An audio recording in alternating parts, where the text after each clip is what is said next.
Ok, bueno, mi nombre es Amy Sánchez y nosotros somos estudiantes de la carrera de psicología de CEUTEC, de la clase de fisiología de las enfermedades mentales. Esta entrevista es con fines educativos y queremos saber si usted nos autoriza, pues, que la entrevista sea grabada. Sí, claro que sí, con mucho gusto, no hay problema. Ok, perfecto. Entonces, eh, primero, si se puede presentar su nombre. Claro que sí. Muchas gracias, en primer lugar, por este espacio, por esta oportunidad de estar acá con ustedes. Creo que cualquier tipo de espacio, de verdad que sea pues educativo, formativo, y no solo de mí hacia ustedes, sino que sea conversacional, verdad que podamos intercambiar ideas, pues es muy valioso. Así que gracias. Mi nombre es Ariel Eduardo Barahona. Yo soy licenciado en psicología, graduado de la Universidad Nacional Autónoma de Honduras hace mucho tiempo, no tanto. Eh, Soy especialista en terapia cognitivo-conductual, graduado de la Universidad de Buenos Aires, en Argentina. Yo viví cerca de 4 años allá de manera presencial. Eh, Soy subespecialista en terapia cognitivo-conductual para trastornos de ansiedad, ¿verdad? De la Asociación Argentina de Trastornos de Ansiedad. Tengo una maestría en psicología clínica y de la salud de la Universidad del Atlántico de España, ¿verdad? Ahí estuve muy poquito tiempo. Y bueno, luego ya tengo ya casi cumpliendo los 10 años de ejercer. Ejerzo en el edificio Millennium, en nuestra clínica que se llama el Instituto Hondureño de Salud Mental. Suena como algo del gobierno, pero les prometo que no lo es. Eh, bueno, de ahí yo me desempeño en una clínica interdisciplinaria. Esto significa que hay varios profesionales en diferentes áreas, pero siempre de la salud mental, como es el doctor Mauricio Roello, que es el médico psiquiatra fundador de esta clínica desde el año 2001, con la cual ha tenido muchas sedes. Contamos con la doctora Paola Erazo, que es la persona encargada de la farmacia que está dentro de la clínica, que no es una farmacia de cadena, sino es una farmacia que está especializada en psicofármacos. Y tenemos médicos generales que atienden la emergencia, que son emergencias también generales, puede llegar cualquier tipo de situación médica, pero especializada en temas psicológicos, ¿verdad? Desde un ataque de pánico, subiendo hasta temas como intoxicación por alcohol, drogas, hasta episodios bipolares, episodios psicóticos y otros padecimientos o situaciones relacionadas con la salud mental. ¿Sí? Un poco a esto me dedico y todo desde el lente de la terapia cognitivo-conductual y otras quizá teorías y técnicas, todo basado en la evidencia científica. ¿Sí? Ok, perfecto. Muchísimas gracias. Vamos a empezar con las preguntas entonces. No sé si mis compañeras se quieren presentar primero para que nos conozcamos. Yo me llamo Jimena Godoy y tengo 22 años. Un gusto, me llamo María José y también tengo 22 años. Mucho gusto. Un gusto, me llamo Susan y tengo 21 años. Buenas noches, mi nombre es Karen Rubio y es un gusto tenerlo aquí con nosotras. Mucho gusto a todos. Ok, bueno, como mencionaba, mi nombre es Amy, tengo 19 años y vamos a empezar con las preguntas, si le parece. Perfecto. Ok, primero queríamos saber si es posible padecer esquizofrenia a cualquier edad. Ok, esta es una pregunta interesante. Em, Creo que ha habido diferentes autores, teóricos e investigadores que a lo largo del tiempo te podrían dar una respuesta diferente. Hoy por hoy, yo te tendría que decir que no. La esquizofrenia suele, ¿verdad? Y lo hablo en tendencias. Yo no te voy a vender humo dándote algo en piedra, pero te voy a decir por tendencia, la esquizofrenia suele aparecer en etapas específicas del desarrollo humano. Generalmente vas a ver que inicia los síntomas que luego se van a consolidar en una esquizofrenia entre los 16 y 30 años, ¿verdad? Otros autores te pueden decir desde los 15, ¿verdad? Pero suele aparecer a estas edades. También importante decir, otros autores te pueden decir de 21 a 30 años, ¿verdad? Pero si lo dejamos en rango, pues digamos 16 a 30, sabiendo que hay, digamos, diferentes opiniones. Em, Ahora, es muy importante decirles que sí, ¿verdad? Sí existen registrados casos más tempranos de aparición de esquizofrenia eh, en la parte infantil o juvenil o más tardíos, que sería después de los 40. Sí, sí puede ser, si hay casos registrados, o sea, tenemos evidencia. Pero también es importante decirle que esto sería poco común que se manifieste en la infancia, en la vejez. O sea, ni lo descartamos, pero haciendo una aclaración importante de que no es común, no es la regla que aparezca. Puede deberse también a que en el pasado quizá existían otros criterios diagnósticos. Podemos hablar también de que puede ser un mal diagnóstico, ¿sí? Que se han hecho en esos casos o simplemente casos atípicos. Ok, perfecto. Quiere decir que el grado de probabilidad de que digamos, un niño o un anciano tenga síntomas de esquizofrenia o este trastorno es muy baja. Sí, es baja, correcto, Ok, ¿verdad? perfecto. Entre 16 y También 30. queríamos saber si la Sí. esquizofrenia es una enfermedad hereditaria. Ok, esa es una muy buena pregunta, ¿verdad? Digamos, podemos desarrollar esquizofrenia por algo que nos pasa en el día a día, ¿sí? Un estrés común, corriente. eh, Tiene necesariamente que ser un trauma muy fuerte o tiene, como tú lo mencionas, un componente genético. Entonces, ahí yo te diría que sí, en la esquizofrenia, efectivamente podemos observar que hay un componente genético importante para que podamos observar su aparición. Por otro lado, tenemos que decir que no es completamente hereditaria. Esta predisposición sí puede transmitirse vía genética, ¿verdad?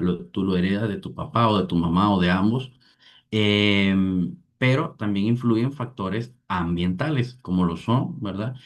Un estrés un estrés muy grande, si quiere elevarlo puede decir trauma, consumo de sustancias, ¿verdad? Se ha relacionado mucho el consumo o abuso, ¿verdad? Frecuente de la marihuana, entre otras drogas.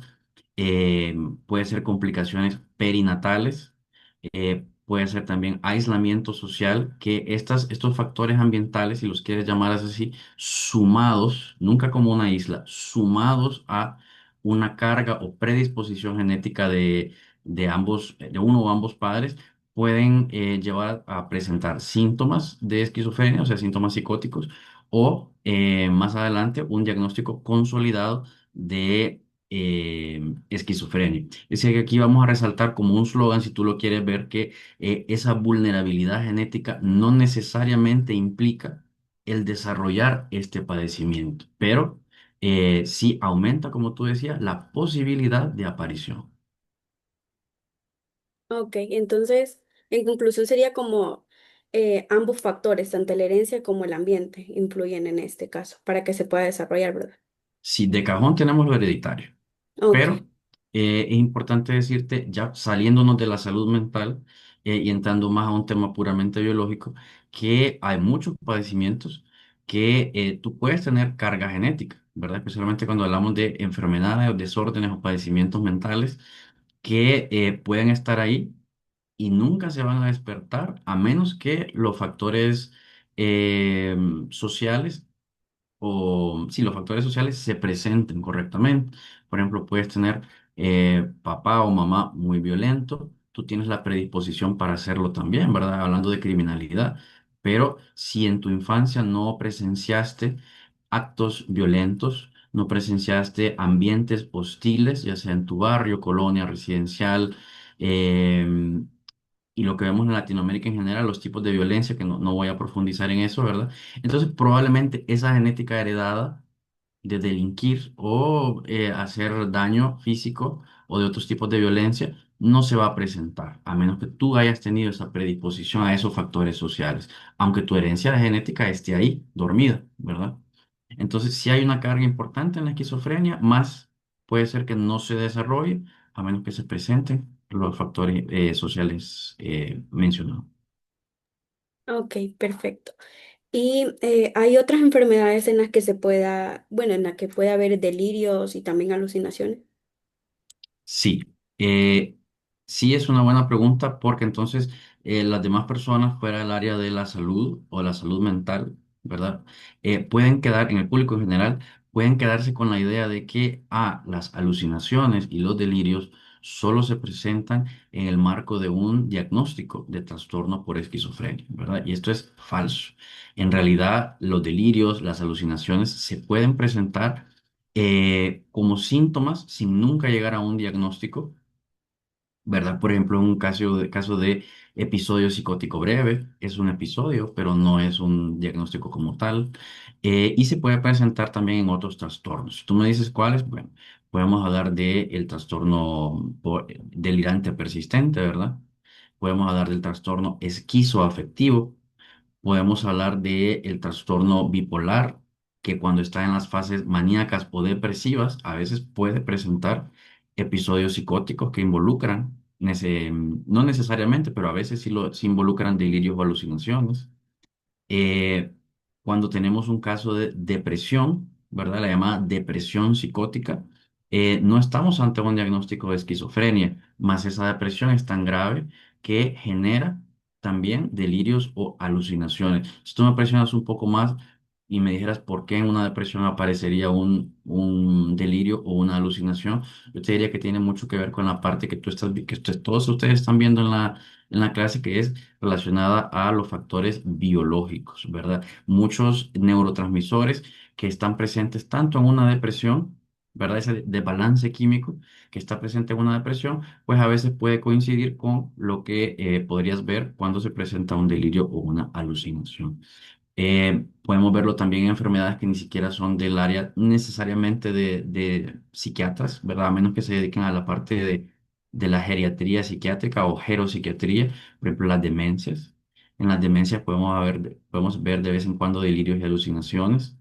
Lo puedes ver con consumo de sustancias, ¿verdad? Lo que llamamos intoxicaciones y a veces ya con la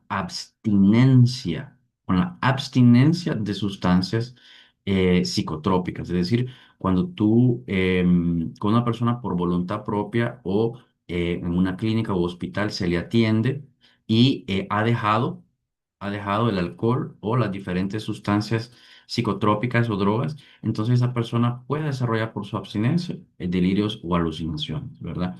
También te podría mencionar otras que son menos conocidas como enfermedades neurológicas, ¿verdad?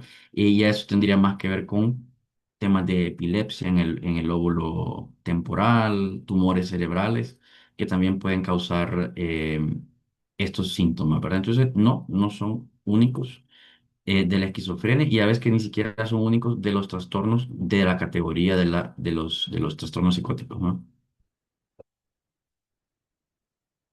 Ok, muchas gracias. Y queremos saber también, ya saliéndonos un poquito, cómo debe de comportarse un profesional de la salud mental con un paciente esquizofrénico. Bien.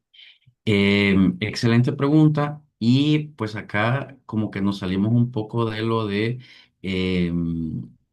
que nos dicen los manuales de los polos, los entrenamientos clínicos, ¿verdad? Que ya más hablamos de técnicas, ¿verdad? Tiene depresión, entonces aplique activación conductual. Sí, ya en base a su experiencia personal, fuera de lo... Claro, sí, Ajá. sí, y nos salimos de eso que es como más clínico y entramos a un dominio que es más sobre la ética profesional, que es más sobre nuestros valores como seres humanos, aunque esto también, ¿verdad?, va en el marco, o por lo menos yo te lo respondo desde ahí, de las terapias cognitivo-conductuales de tercera generación, como es la terapia de aceptación y compromiso, que nos dice que a los pacientes en general, y aquí van a incluir a los pacientes con un diagnóstico de esquizofrenia, debemos tratarlos con mucha empatía, con mucho respeto, con calma, sin juicios, ¿no? Sin tener una idea preconcebida de con quién vamos a tratar, porque cada persona es un mundo.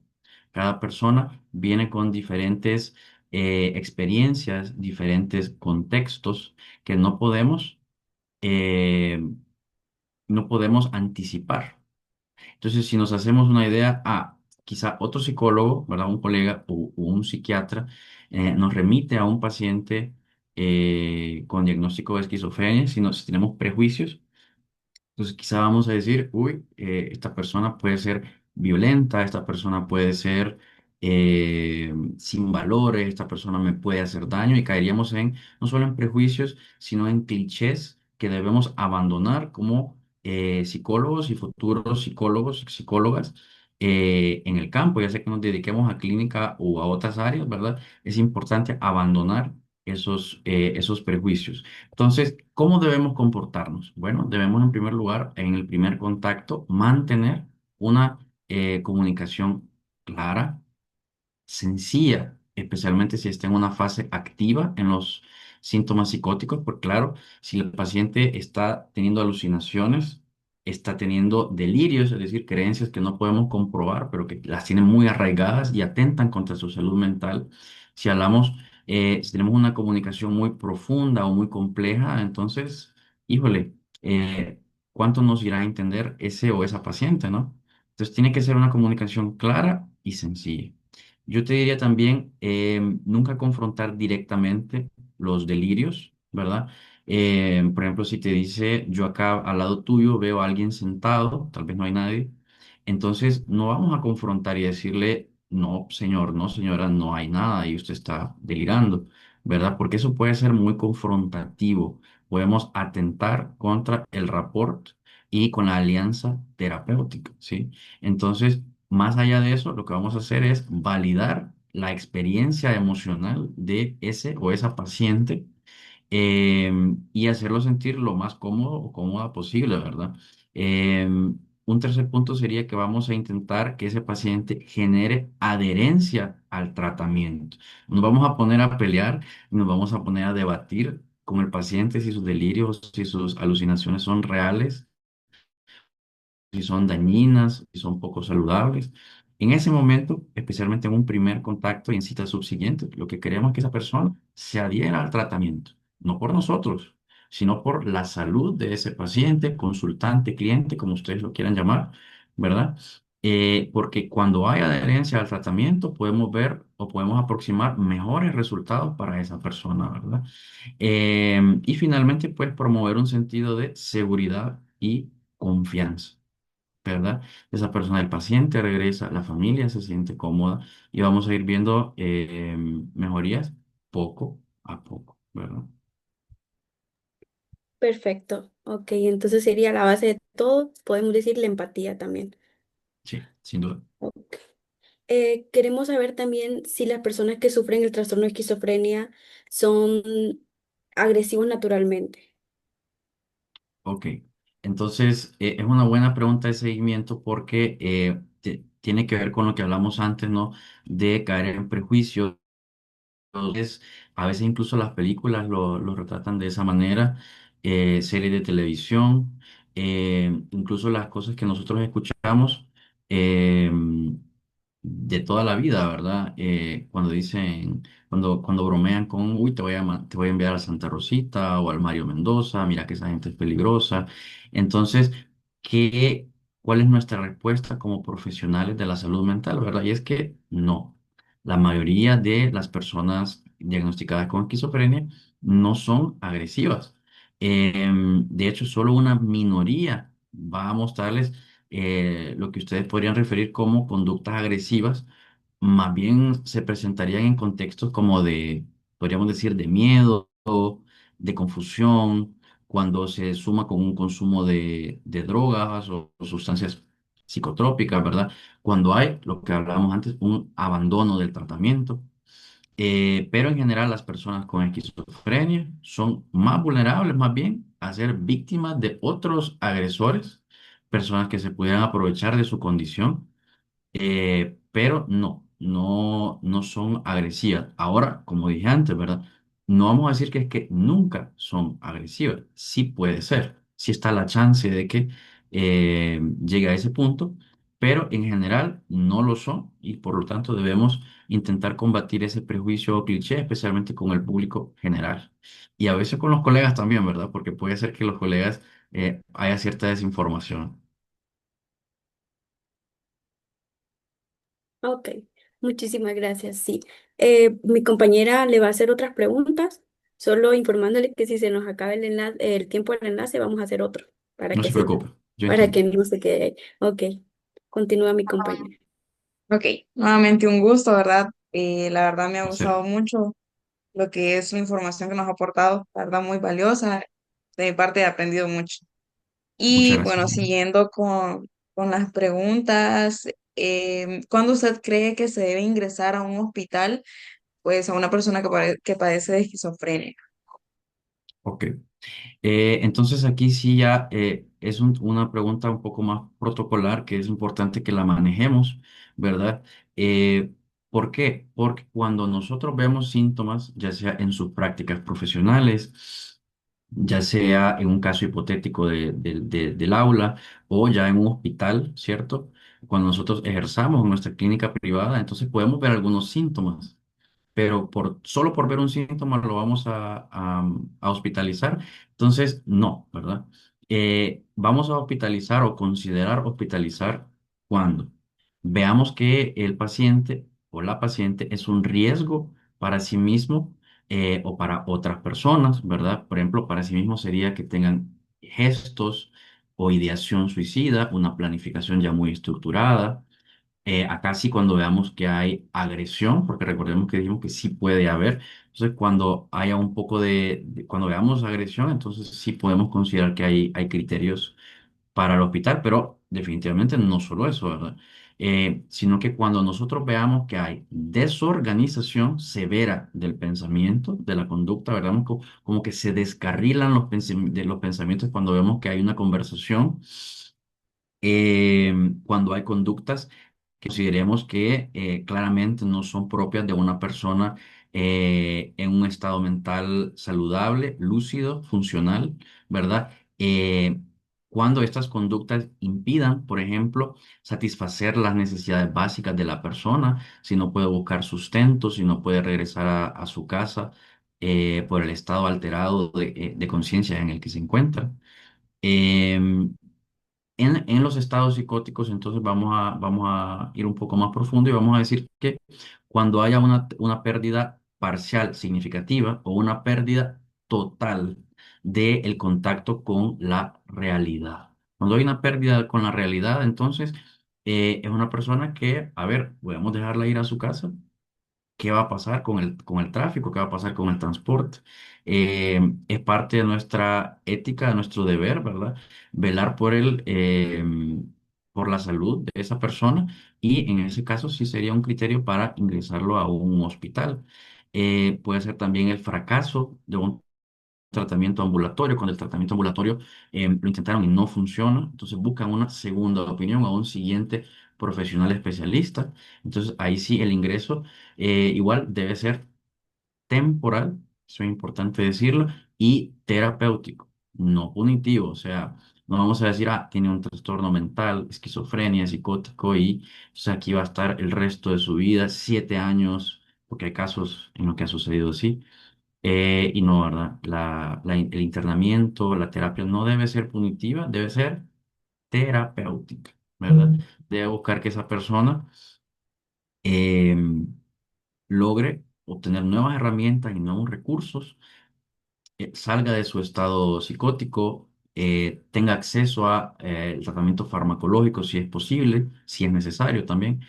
eh, em, y ahí sí, ya podemos dar de alta, que en este caso ya sería un médico psiquiatra o un médico de cabecera en el hospital donde esté. Ok, básicamente es cuando ya pues la persona ya no tiene control de sí mismo, pues, y que ya su comportamiento no solo afecta su persona, sino que a las personas alrededor de la, en este caso del paciente. Sí, exactamente. Cuando ya pues, sus funciones no dan para cuidarse a sí mismo, cuando puede ser un peligro para los demás, cuando no puede tener sustento, ¿sí? Y, o pérdida completa de la realidad, ¿verdad? Están en sus alucinaciones vívidas, ¿verdad? Entonces ahí es un criterio importante, son criterios importantes de internamiento en un hospital.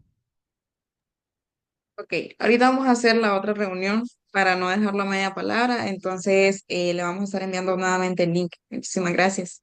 Perfecto, con mucho gusto.